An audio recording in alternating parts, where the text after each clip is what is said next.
कि पहले इंडिया के T20 का स्क्वाड आया और अब इंडिया के ओडीआई का भी स्क्वाड आ चुका है और इंडिया की जो ओडीआई स्क्वाड है वो भी अनाउंसमेंट हो चुकी है।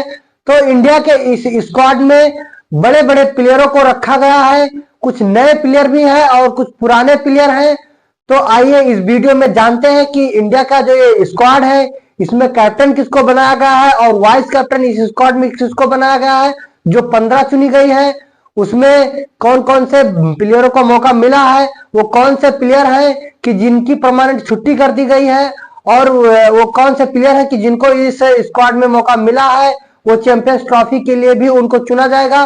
तो आइए इस स्क्वाड पर नजर डाल लेते हैं। तो सबसे पहला इस लिस्ट में जो नाम है वो कैप्टन रोहित शर्मा का है, क्योंकि भाई वो T20 से संन्यास ले चुका है, अब ओडीआई और टेस्ट ही खेल रहे हैं। तो ओडीआई में जब तक देखा जाएगा उनको कि चैंपियंस ट्रॉफी तक तो कम से कम वो कप्तान ही रहेंगे। तो रोहित शर्मा को कप्तान बनाया गया है और रोहित शर्मा ओपनिंग करेंगे। फिर उसके बाद में जो वाइस कैप्टन की जिम्मेदारी दी गई है वो भी शुभमन गिल को दी गई है और शुभमन गिल ओपनिंग करेंगे रोहित शर्मा के साथ और वाइस कैप्टन भी रहेंगे। तो कैप्टन और वाइस कैप्टन दोनों ओपनिंग करते हुए आपको नजर आएंगे।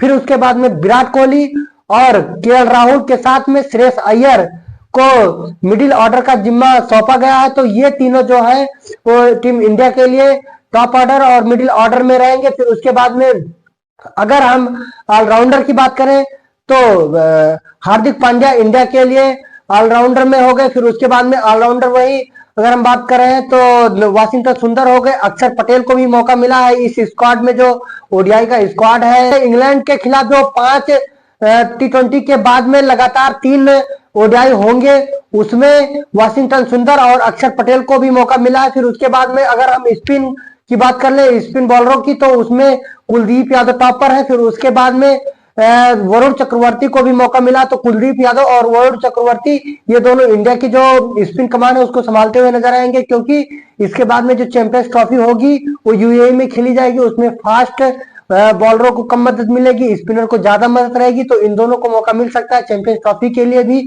फिर उसके बाद में अगर हम बात करें फास्ट में तो मोहम्मद सिराज हो गए और वही उसके बाद मोहम्मद सिराज के साथ में मोहम्मद शमी हो गए और आकाशदीप को भी मौका मिला है, क्योंकि जसप्रीत बुमराह इस सीरीज में चोटिल हो सकता है कि सीरीज के बाद जो चैंपियंस ट्रॉफी हो, चैंपियंस ट्रॉफी में वो फिट ना हो, क्योंकि ये पूरा फरवरी, अभी जो खबर है कि पूरा फरवरी जसप्रीत बुमराह फिट नहीं होंगे। मार्च में हो सकता है पहली वीक में फिट हो जाए, तो लगभग मार्च में तो 10 मार्च तक फाइनल हो जाएगा। अगर इंडिया सेमीफाइनल में पहुंचती है तो 4 और 5 को पहला दूसरा सेमीफाइनल है और जो तीसरा उसके बाद में जो फाइनल है वो 10 तारीख को होगा। तो अगर इंडिया फाइनल में पहुंचेगी तो हो सकता है कि जसप्रीत बुमराह फिट हो जाए, नहीं तो इन्हीं के साथ में इंडिया को जाना पड़ेगा। तो इंडिया का जो स्क्वाड है इंग्लैंड के खिलाफ जो 5 T20 के बाद में लगातार 3 ओडीआई खेले जाएंगे उसमें ये इंडिया की जो 15 है पूरी इस यही चुनी गई है। अब आपको क्या लगता है कि